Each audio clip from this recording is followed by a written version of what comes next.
الله الرحمن الرحيم والعصر إن الإنسان لفي خسر إلا الذين آمنوا وعملوا الصالحات وتواصوا بالحق وتواصوا بالصبر آمنت بالله صدق اللہ العلی العظیم۔ خدا تجھے کسی طوفان سے آشنا کر دے کہ تیرے دہر کی موجوں میں اضطراب نہیں، تجھے کتاب سے ممکن نہیں فراغ کی تو کتاب خواہ ہے صاحب کتاب نہیں۔ واجب الاحترام چیئرمین ادارہ، پرنسپل صاحب، وائس پرنسپل صاحب، اساتذہ صاحبان، معزز والدین محترم، میرے پیارے بچوں اور بچیوں، السلام علیکم ورحمۃ اللہ وبرکاتہ۔ مجھے احساس ہے کہ آپ لوگوں کو سویرے سے یہاں پہ بہت سارا ٹائم ہوا ہے اور 4 بج چکے ہیں، اور میں مناسب نہیں سمجھوں گا کہ میں آپ کا زیادہ وقت لوں،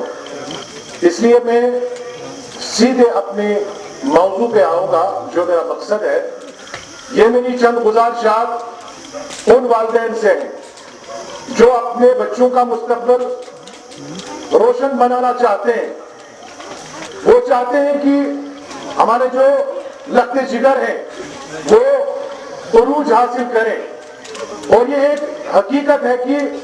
کوئی بھی پیرنٹ، کوئی بھی والد یا والدہ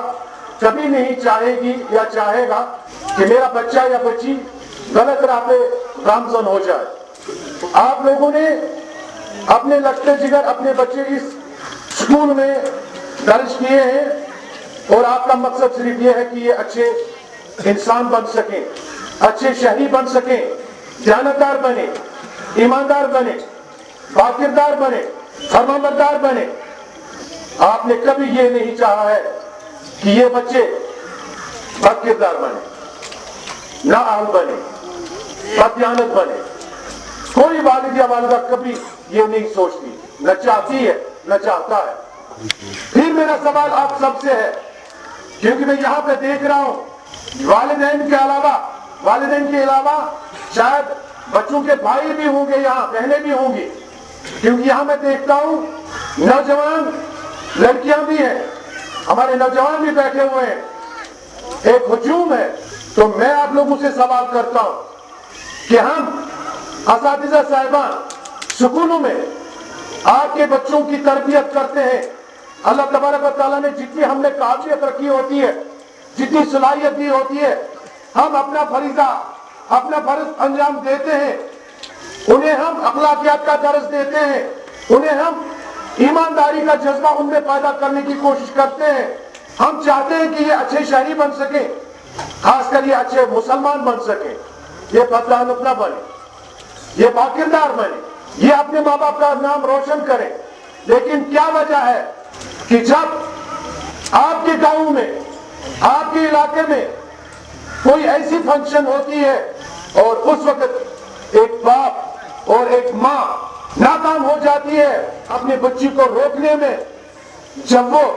کسی شادی کی محفل میں ناچنے لگتی ہے، مجھے معاف کرنا لیکن مجھے حق آپ کہنے سے نہیں روک سکتے۔ اس میں میری بہن بھی شامل ہے، میری زوجہ بھی شامل ہے، میری پھوپھی بھی شامل ہے، میری موسی بھی شامل ہے، خاص کر یہ ان کا رول رہتا ہے، اور یہ اس وقت اپنی اس معصوم بچی کو ابھارتی ہے وہاں پہ، اور باپ تعریف کرتا ہے، وہ دیکھو میری بیٹی کتنا اچھا ناچتی ہے۔ شاید ہم لوگوں کو پہلے اپنا نظریہ ہے اس کو تبدیل کرنا ہوگا۔ ہر کوئی چاہتا ہے کہ مجھے ایک ایسی بہو ملے جو دیندار ہو، جو دیانتدار ہو، جو باکردار ہو، لیکن پھر ہمیں اس چیز کے لیے یہ کوشش کرنی ہوگی کہ پہلے ہم اپنی بیٹی کو دیندار بنائیں، پہلے اسے باکردار بنائیں، اس میں وہ اوصاف پیدا کریں،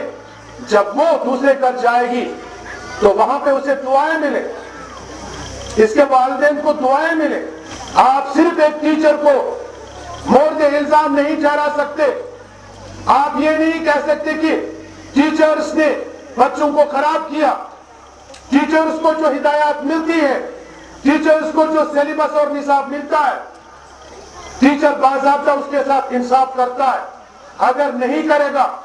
سرکاری سکولوں میں اس کی انکریمنٹ بند پڑتی ہے،